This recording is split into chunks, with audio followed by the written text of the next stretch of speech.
Hola, soy Ernesto y esto es Contexto Cubano.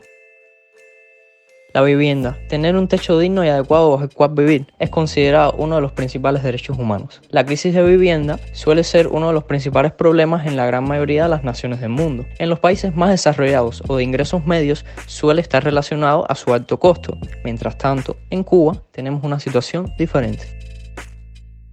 Uno de los 6 principales problemas que Fidel Castro citó sobre Cuba en su escrito La historia malsolverá en octubre de 1953 fue el problema de la vivienda. En 1959, con el triunfo de la revolución, se le dio a Fidel un poder absoluto para afrontar todos los problemas que citó. Gobernó durante 5 décadas y el resultado fue mucho peor a lo que encontró. Una vez triunfó la revolución, se detuvo completamente la iniciativa privada en el sector inmobiliario. El único encargado de construir viviendas pasó a ser el Estado, y este se quedó muy corto. Posteriormente se añadió la capacidad de construir viviendas por esfuerzo propio, pero por supuesto esto fue a una escala mucho menor. Mientras Cuba estuvo subsidiada por la Unión Soviética hasta finales de los años 80, muchos agricultores comenzaron a emigrar a las ciudades. Por lo tanto, la población de estas crecía a un ritmo demasiado rápido para que el Estado cubriera la demanda habitacional mediante la construcción de viviendas. La caída de la Unión Soviética y la crisis del periodo especial agravó esta situación, pues ya ni siquiera se pudo construir al mismo ritmo. Gran parte del parque habitacional comenzó a envejecer. 65 años después, la abrumadora mayoría del fondo habitacional cubano es previo a la revolución, con lo que los edificios tienen una edad promedio de entre 60 y 100 años. A esto se suma que la figura del casero no existe. Los edificios no son de nadie y por lo tanto no existe nadie a cargo de garantizar el mantenimiento de su estructura común. Esto ha provocado que estos comiencen a derrumbarse. Desde aproximadamente la década de los 90, aunque hubo antecedentes previos, el deterioro progresivo de las ciudades cubanas se comenzó a volver evidente y los derrumbes hoy en día son moneda corriente, sobre todo cuando ocurre un evento climático severo. Dado el clima tropical, en Cuba son comunes los ciclones y los huracanes, y frente a la debilidad de los edificios desgastados por el tiempo, es muy habitual que estos resulten en tragedias. Incluso fuera del aspecto climático, siguen habiendo derrumbes periódicos no solo en las viviendas, sino en todos los edificios. Han existido reportes de derrumbes tanto en escuelas como hospitales. En algunas ocasiones se han reportado casos de niños y adolescentes heridos o muertos en ellos. Mientras el régimen mantiene su iniciativa de promover servicios de salud y educación gratuitos de alta calidad, ni siquiera puede proveer un entorno seguro mínimamente para estudiantes y pacientes médicos. Bloqueo.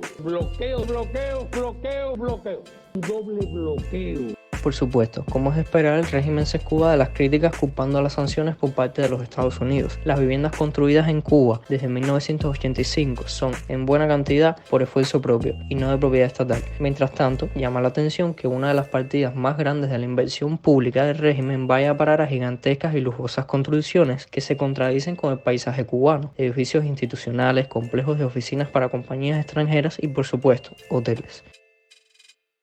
El principal motor económico que sostiene al régimen y al Estado cubano actualmente es el turismo. La construcción de hoteles de lujo en varias regiones del país ha sido, desde hace muchos años, una prioridad. Sin embargo, en tiempos recientes, esta inversión ha superado drásticamente el gasto en otras cuestiones mucho más prioritarias, como la salud, la educación, entre otras cosas. Este año, el régimen anunció un importante ajuste estructural en varios estamentos, incluyendo rebajas de subsidios, pero aparentemente no disminuyó el gasto dirigido a la construcción de hoteles. Desde el año 2013, hace casi 11 años, la cantidad de viviendas construidas por esfuerzo propio ha superado consistentemente en cada ejercicio a la cantidad de viviendas construidas por el Estado. Mientras tanto, se sigue incrementando la inversión en hoteles. El régimen asegura que los ingresos de estos hoteles pertenecen al pueblo y no a un sector privado voraz y neoliberal. Sin embargo, lo cierto es que, si viéramos la chocante imagen de hoteles de lujo relucientes, junto a casas en claro proceso de derrumbe, y sabemos quiénes habitan unas y quiénes ocupan las otras, nos queda claro que el pueblo cubano no está viendo un centavo de esa inversión de sus impuestos.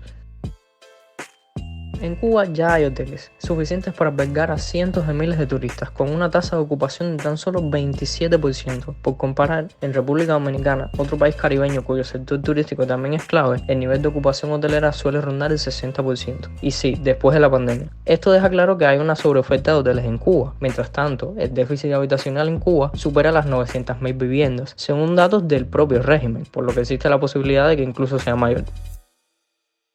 En pocas palabras, ya hay hoteles más que suficientes para turistas, pero no hay suficientes viviendas para satisfacer la demanda de la población, y cada vez son más los casos en los que las familias enteras quedan desamparadas de la noche a la mañana con un derrumbe, a veces hasta con tragedias humanas que lamentar, destinadas a esperar décadas en un albergue hasta que el Estado finalmente pueda otorgarles una vivienda.